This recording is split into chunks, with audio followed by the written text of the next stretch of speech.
មានចាំទេកាលពីមេរៀនទី1យើងបានរៀនអក្សរខ្លះ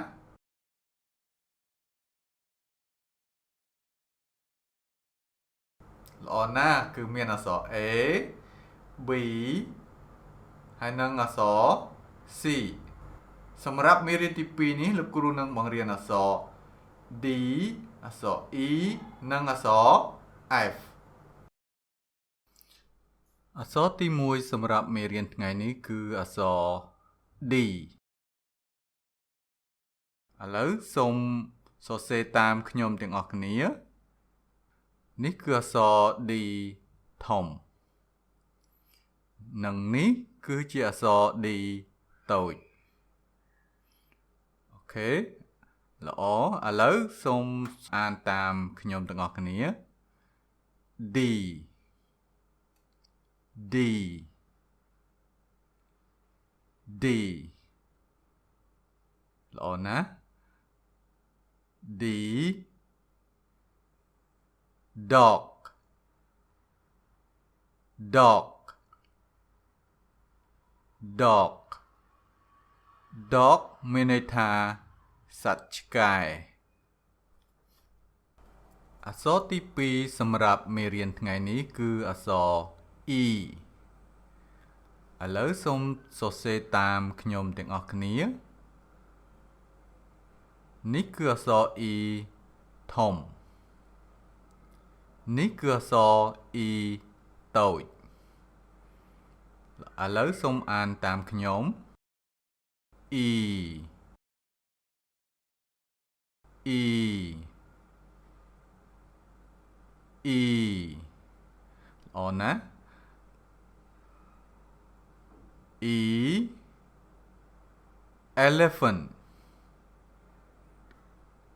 elephant elephant elephant មានន័យថាសត្វដំរីអក្សរទី3សម្រាប់មេរៀនថ្ងៃនេះគឺអក្សរ F ឥឡូវសូមសរសេរតាមខ្ញុំទាំងអស់គ្នានេះគឺអក្សរ F ធំនេះគឺអក្សរ F តូចអូខេល្អណាស់ឥឡូវសូមអានតាមខ្ញុំ F F F ល្អ F fish fish fish fish fish មានន័យថាត្រី